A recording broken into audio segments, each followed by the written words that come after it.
कहानी शुरू होती है और हम देखते हैं फुस्की बम को, जो अभी अभी ग्रेजुएट हुआ है। तभी वहाँ पर उसकी गर्लफ्रेंड कटीली झांट आती है और उसे कहती है कि फुस्की मुझे तुमसे ब्रेकअप करना है क्योंकि मुझे झूठ और चीटिंग बिल्कुल भी पसंद नहीं। फुस्की बम कहता है लेकिन जाने मन मैंने तो तुम्हें कभी भी धोखा नहीं दिया। कटीली झांट कहती है कि नहीं रे चूतिए, मैं अपनी बात कर रही हूँ क्योंकि तुम्हारी लाइफ बिल्कुल ही बोरिंग है। और ऐसा बोलकर वो वहाँ से चली जाती है। अब उसके जाते ही फुस्की बम रोने लग जाता है, जिसको उसका बाप कैमरे में रिकॉर्ड कर लेता है। फिर घर आने के बाद वहाँ पर हम उसके दोस्त फुद्दी विनाशक को देखते हैं, जो कि फुस्की बम के भाई के साथ उसकी रोती हुई वीडियो को देख रहा होता है। तभी फुस्की के कंप्यूटर पर एक मेल आता है, तो वो कंप्यूटर ऑन करता है और अपनी डिक्शनरी खोलकर उस मेल का रिप्लाई करने लगता है। तभी फुद्दी विनाशक उसे कहता है कि मुझे तो लगा था तुम सिर्फ जर्मन सीखने के लिए ही उस लड़के से बात करते हो। जिस पर फुस्की कहता है कि हाँ, लेकिन अब बाबू गंडमरा और मैं काफी अच्छे दोस्त बन चुके हैं। फुद्दी विनाशक कहता है कि ये सब तो ठीक है, लेकिन तुम उससे कभी भी मिलना मत, क्योंकि ऐसे लोग पहले तुम्हें मिलने के लिए बोलेंगे और फिर तुम्हें किसी सुनसान जगह पर ले जाकर तुम्हारी गांड मार लेंगे।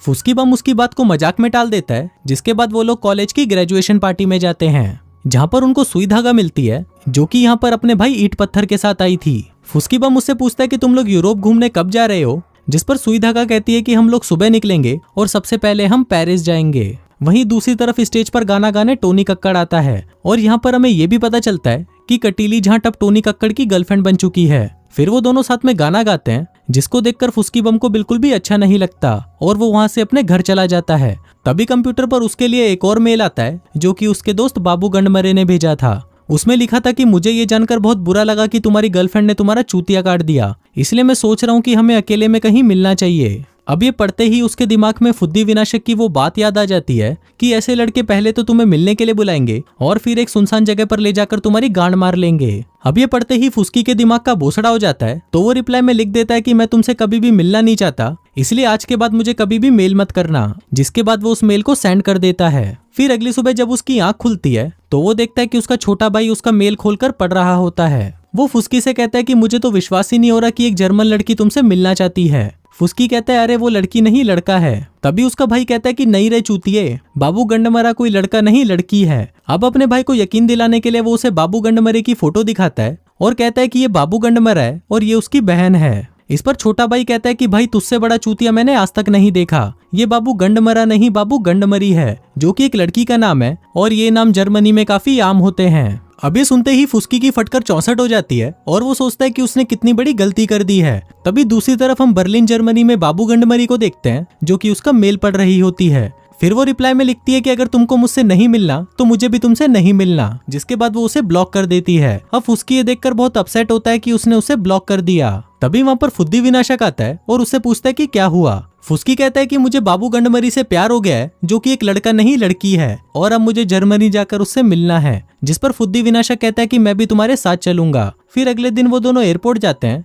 लेकिन वहाँ पर उन्हें डायरेक्ट बर्लिन की फ्लाइट नहीं मिलती, तो वो इंग्लैंड की फ्लाइट ले लेते हैं। फिर वहाँ से वो बस पकड़कर पेरिस की तरफ निकल जाते हैं, जहाँ पर उन्हें सुई धागा और ईंट पत्थर मिलते हैं। फिर रात को डिनर करते वक्त फुस्की उन दोनों भाई बहन से कहता है कि तुम्हें भी हमारे साथ चलना चाहिए, क्योंकि इसके बाद पता नहीं हम लोग एक साथ कब घूम पाएंगे, इसलिए यही सबसे अच्छा मौका है साथ में टाइम बिताने का। अब वो दोनों भाई बहन उसकी बात मान जाते हैं, लेकिन वो कहते हैं कि हम वहाँ पर डायरेक्ट नहीं बल्कि अलग अलग शहरों में घूमते हुए जाएंगे। जिसके बाद वो घूमते घूमते सबसे पहले एम्स्टरडेम पहुंचते हैं, जहाँ पर वो लोग किसी यूरोपियन लड़की के साथ घचाघच करना चाहते थे। इसके बाद फुद्दी विनाशक घचाघच करने के लिए क्लब में जाता है। फिर उस क्लब की मैनेजर फुद्दी विनाशक से कहती है कि कभी कभी हमारे क्लाइंट्स इतने ज्यादा खुश हो जाते हैं कि वो खुशी के मारे नाना चिल्लाने लगते हैं, जबकि उनको हाँ हाँ करना चाहिए, इसलिए हमने इसके लिए एक पासवर्ड रखा है। फुद्दी विनाशक पूछता है कि कैसा पासवर्ड। मैनेजर कहती है कि अगर घचाघच के दौरान तुम ज्यादा ही उत्तेजित हो जाओ तो तुम उस पासवर्ड का यूज कर सकते हो, और जब तक हम उस पासवर्ड को नहीं सुनेंगे हम नहीं रुकेंगे। अभी सुनकर फुद्दी विनाशक खुश हो जाता है और उस पासवर्ड वाली पर्ची को अपनी जेब में रख लेता है।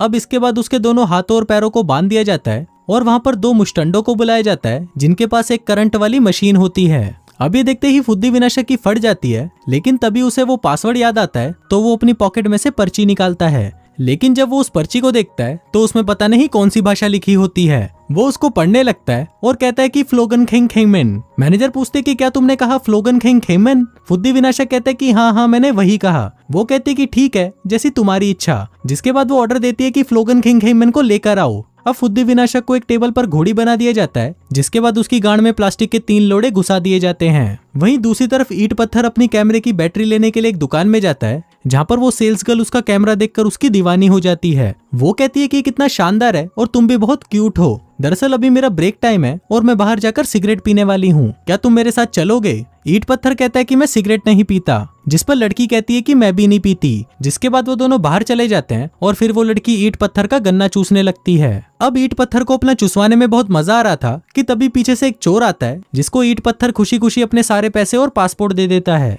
फिर अगली सुबह फुद्दी विनाशक वहाँ पर लंगड़ाता हुआ आता है, क्योंकि कल रात को उसकी गांड का गुंबद बना दिया गया था। फिर वहाँ पर ईट पत्थर आता है और कहता है कि कल रात को तो मैंने दबाकर घचाघच किया, पर तभी मुझे लूट लिया गया, लेकिन मुझे उसमें भी मजा आया। अब उनके पास ना तो पासपोर्ट था और ना ही पैसे थे, इसलिए वो सभी पैदल ही वहाँ से आगे बढ़ने लगते हैं। इसी दौरान वहाँ पर उन्हें एक ट्रक वाला मिलता है, जिससे वो बर्लिन के लिए लिफ्ट मांगते हैं, लेकिन वो ट्रक वाला उन्हें बर्लिन की जगह किसी बर्बाद सी जगह पर छोड़ जाता है, जिसको देखकर ऐसा लग रहा था कि यहाँ पर मनुष्य जाति का सर्वनाश हो चुका है। फिर वो वहाँ पर एक बूढ़े से पूछते हैं कि यहाँ से जो ट्रेन बर्लिन जाती है वो कब तक आएगी। बूढ़ा कहता है कि वो जल्दी ही आ जाएगी, लेकिन अभी वो लोग उसे बना रहे हैं। इसके बाद वो लोग अपने बचे हुए पैसों को इकट्ठा करते हैं, जो कि होते हैं $1 और 32 सेंट्स, जो हुए करीब 100 रुपए। फुस्की पूछता है कि इतने से पैसों से हम क्या करेंगे। तभी सीन शिफ्ट होता है और हम देखते हैं कि बहुत सारे नौकर खाने पीने का सामान लेकर उनके 5 स्टार रूम की तरफ जा रहे होते हैं। दरअसल मनी एक्सचेंज रेट ज्यादा होने की वजह से वो वहाँ पर करोड़पति बन चुके थे। फिर फुस्की एक चवन्नी को टिप के तौर पर एक नौकर को देता है, जिसको वो नौकर अपने बॉस को दिखाता है और उसे थप्पड़ मारते हुए कहता है कि गांड मराने गई तेरी नौकरी, अब तो मैं अपना खुद का होटल खोलूंगा। इसके बाद वो लोग बाकी का पैसा उड़ाने के लिए क्लब में पहुंच जाते हैं, जहाँ पर वो लोग एक ऐसी दारू पीते हैं जो कि हर जगह पर बैन थी, क्योंकि इससे भयंकर नशा होता था। फिर वो पूरी रात कुत्तों की तरह पार्टी करते हैं और फिर अगली सुबह उन्हें वही बुड्ढा मिलता है, जो उन्हें कहता है कि मैं तुम्हें बर्लिन तक लिफ्ट दे सकता हूँ। जिसके बाद वो सभी उस बुड्ढे के साथ बर्लिन की तरफ निकल जाते हैं। अब कुछ ही घंटों में वो लोग बर्लिन पहुंच जाते हैं और वहां से सीधा जाते हैं बाबू गंडमरी के अपार्टमेंट के बाहर। फिर फुस्की और फुद्दी विनाशक बाबू गंडमरी के घर में जाते हैं, जहाँ पर उन्हें उसका बाप मिलता है और वो उन्हें बताता है कि बाबू गंडमरी अपने फ्रेंड्स के साथ रोम घूमने गई है, जिसके बाद वो कल एक बोट से कहीं चली जाएगी और वो कहाँ जाएगी ये उसे नहीं पता। अभी सुनकर फुस्की निराश हो जाता है और वो दोनों बाहर आ जाते हैं। फिर फुस्की सबसे कहता है कि तुम लोग अपने घर पर फोन करके पैसे मंगवा लो और वापस अपने घर चले जाओ, क्योंकि मैं तो इतना दूर आने के बाद उसे ढूंढे बिना नहीं जाऊंगा। लेकिन तभी ईट पत्थर टेबल पर बहुत सारे पैसे रखता है और कहता है कि हम सब साथ में रोम चलेंगे। अब ये देखकर सभी उससे पूछते हैं कि तू इतने पैसे कहाँ से लाया, जिस पर ईट पत्थर कहता है कि मैंने अपना कैमरा बेच दिया। इसके बाद वो सभी रोम की तरफ निकल जाते हैं।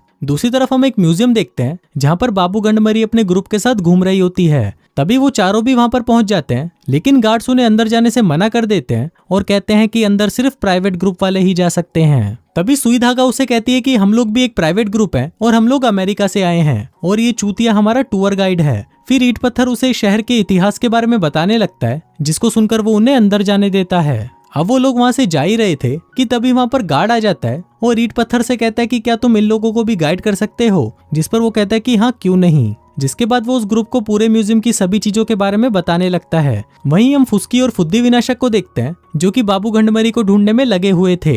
दूसरी तरफ बाबू गंडमरी उनके ऊपर वाले फ्लोर पर घूम रही थी, जहाँ पर उनकी गाइड उन्हें बताती है कि हमें इस कमरे में जाने की परमिशन नहीं है। फिर गंडमरी उससे पूछती है कि ये क्या है, जिस पर गाइड बताती है कि ये एक आगाज की घंटी है। जब इस देश के पॉप की मृत्यु हो जाती है तो इसे बजाया जाता है। अब उनके वहां से जाते ही वहां पर फुस्की और फुद्दी विनाशक भी पहुंच जाते हैं। फुद्दी विनाशक वहां पर पहुंचते ही उस घंटी की रस्सी को खींच देता है, जिसके बाद वो दोनों उसी कमरे में चले जाते हैं जहां पर जाने की उन्हें परमिशन नहीं थी। वहीं आगाज की घंटी बजने लगी थी, जिससे सभी को लगता है कि पॉप मर चुके हैं। दूसरी तरफ वो दोनों चूतिए अंदर चले जाते हैं, जहां पर फुद्दी विनाशक पॉप की टोपी पहन लेता है। फुस्की कहता है कि चूतिए उसे नीचे रख। फिर फुद्दी विनाशक उसे लेकर एक मोमबत्ती के आगे खड़ा हो जाता है, जिस वजह से उसकी टोपी में आग लग जाती है। फिर फुद्दी विनाशक उस टोपी को उतारकर उसे चिमनी में डाल देता है, जिससे उस चिमनी में से सफेद धुआं निकलने लगता है। अब चिमनी में से सफेद धुएं निकलने का मतलब था कि पुराने पॉप की जगह नए पॉप को चुन लिया गया है। वहीं कमरे में बहुत धुआं हो गया था, तो फुस्की वहां से निकलने की कोशिश करता है। फिर वो जैसे ही खिड़की से बाहर देखता है तो उसे वहां पर बाबू गंडमरी दिख जाती है। फिर वो जैसे ही वहां से बाहर जाने लगता है, तभी वो वहां पर लगे पर्दों के बीच फंस जाता है, जिस वजह से पर्दे उस पर लिपट जाते हैं। फिर वो जैसे ही बाहर निकलता है तो सभी लोग उसको देखकर चिल्लाने लगते हैं और कहते हैं कि यही है हमारे नए पॉप। अब ये देखकर फुस्की भी अपने आप को पॉप समझ लेता है और हाथ हिलाकर सबको इशारा करता है। वहीं असली पॉप भी टीवी पर ये सब देख रहे थे और वो पूछते हैं कि ये सब क्या चल रहा है। इसके बाद फुस्की जोर जोर से बाबू गंडमरी चिल्लाता है और अपने ऊपर से पर्दे उतारकर खिड़की से जंप लगाता है और एक पर्दे के सहारे फिसलता हुआ नीचे पहुंचता है। फिर वो बाबू गंडमरी के पास आता है और उसे कहता है कि देखो मैं तुम्हारे पास आ गया। वहीं बाबू गंडमरी मुस्कुराते हुए उससे पूछती है कि तुम कौन हो। फुस्की कहता है कि मैं वही फुस्की बम हूँ जिससे तुम मेल पर बातें किया करती थी। बाबू गंडमरी उससे पूछती है कि तुम यहाँ पर क्या कर रहे हो, जिस पर फुस्की कहता है कि मैं यहाँ पर तुम्हारे लिए आया हूँ और मैं तुम्हें बताना चाहता था कि मैं तुमसे प्यार करता हूँ। अभी सुनकर बाबू गंडमरी उसे खींचकर चर्च में ले जाती है जहाँ पर वो दोनों धुआंधार गचागच करते हैं। फिर गचागच के बाद बाबू गंडमरी कहती है कि मैं तुमसे मेल पर बात करूंगी, जिसके बाद वो वहाँ से चली जाती है। फिर वो सभी वापस अमेरिका के लिए निकल जाते हैं और वहाँ पर हम सुई धागा और फुद्दी विनाशक को देखते हैं जिन्होंने इस ट्रिप के दौरान एक बार भी गचागच नहीं किया था। इसलिए सुई धागा उठकर बाथरूम में जाती है और फुद्दी विनाशक को इशारा करती है। फिर वो भी भागकर वहां पर जाता है, जिसके बाद वो दोनों वहीं पर ही दबाकर गचागच करते हैं। फिर फिल्म के लास्ट सीन में हम देखते हैं कि फुस्की ने एक दूसरे शहर में कॉलेज ज्वाइन कर लिया है। तभी उसके रूम का दरवाजा नॉक होता है और वो जैसे ही दरवाजा खोल के देखता है तो उसके सामने बाबू गंडमरी खड़ी होती है। वो उससे पूछता है कि तुम यहाँ पर क्या कर रही हो, जिस पर बाबू गंडमरी कहती है कि मैं इस कॉलेज में पढ़ने आई हूँ और अब से मैं इसी रूम में तुम्हारे साथ रहूंगी। जिसके बाद वो दोनों एक दूसरे से चिपक जाते हैं और फिर से गचागच मचाने लगते हैं और इसी के साथ ही ये फिल्म यहीं खत्म हो जाती है।